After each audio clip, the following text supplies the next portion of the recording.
So if you've ever had hiccups, you've probably tried a variety of techniques without success. Well, someone decided to look into this, and I think this might be the most ridiculous study that I've ever heard of. But in 1990, someone published a paper of a study that they did titled Termination of Hiccups Through Digital Rectal Massage, and it's as bad as it sounds.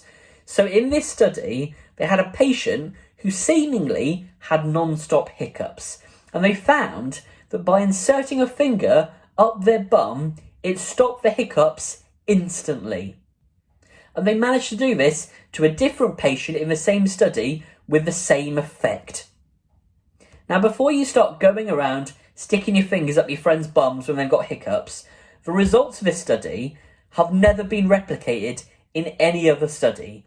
So the science behind this is very questionable. So you've probably heard about the familiar question about what weighs more, a pound of lead or a pound of feathers.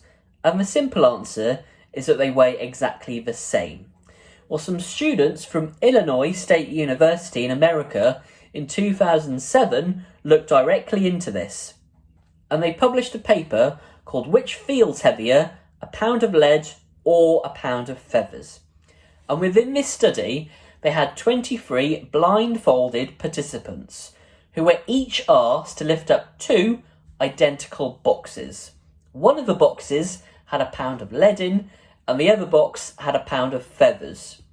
And after the study, the participants said that the box that contains a pound of lead in felt weightier than the box that contained a pound of feathers in, which means that if anyone asks you what weighs more, a pound of lead or a pound of feathers, you could say that you would perceive that the pound of lead would feel weightier than the pound of feathers, and you wouldn't technically be wrong. So here's a question that's probably never come into your head before. What music genre do you think rats prefer?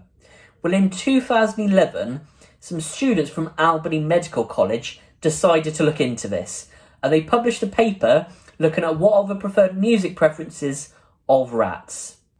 And the way that this study worked is that they had some regular rats and they had some cocaine-infused rats, which I must say is a great name for a heavy metal band. And they found the rats preferred silence over any type of music. But in terms of a music preference, they preferred Beethoven's classical style music to Miles Davis's jazz music. But interestingly, the cocaine-infused rats preferred the jazz music over the classical music. So there you have it. Now you know what music genre rats prefer.